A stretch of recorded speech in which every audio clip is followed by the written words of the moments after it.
এখন হিজাবিয়ানা থেকে সেদিন একটা ওমরা হিজাব নিয়ে গিয়েছি, বাসায় আমি এই ওমরা হিজাব ছাড়া কিচ্ছু পরি না। মানে আমার চুল লম্বা তো, অনেক সময় দেখা যেত গোসল করে বের হলে আমি না একদম মানে রুম থেকে বেরোতে পারতাম। এখন চুল ছেড়ে আমি এটা পরে বাইরে থেকে কিচ্ছু বোঝা যায় না যে আমার চুল ছাড়া না বাঁধা, কিছু বোঝা যায় না। এটা এত লম্বা, মানে এটা নর্মালি আমি যখন এখানে লাইভে দেখাই এটার এক ধরনের এক্সপিরিয়েন্স আমার, আর আমি যখন বাসায় পড়ি এখন এটা পরে আমার অন্যরকম এক্সপিরিয়েন্স। মানে আমি হচ্ছে কি এবার সেট করে রেখেছি যে নেক্সট ওমরাতে ইনশাল্লাহ আমি অন্তত পক্ষে 2টা ওমরা হিসাব তো আমি নিয়েই যাবো একদম রেগুলার পড়ার জন্য। এত ভালো লেগেছে ওমরা হিসাব। ওকে, মানে একদম থাকে না একটা জিনিস হচ্ছে আমি দেখাই তোমাদেরকে বলি, আরেকটা হচ্ছে আমি নিজে পরে একদম শান্তি পাচ্ছি এরকম।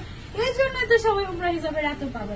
আর স্লিভটাও আমাদের এরকম থাকার কারণে না সব কাজ করা যায়, মানে একদম সবকিছু করা যায়। তুমি মানে একদম পড়াশোনা থেকে শুরু করে তুমি বাসন মাজা বলো, যেটা বলো তুমি সব করতে পারবে এটা পরে। এমন ওকে, এটা একটা ছবি নিয়ে নি।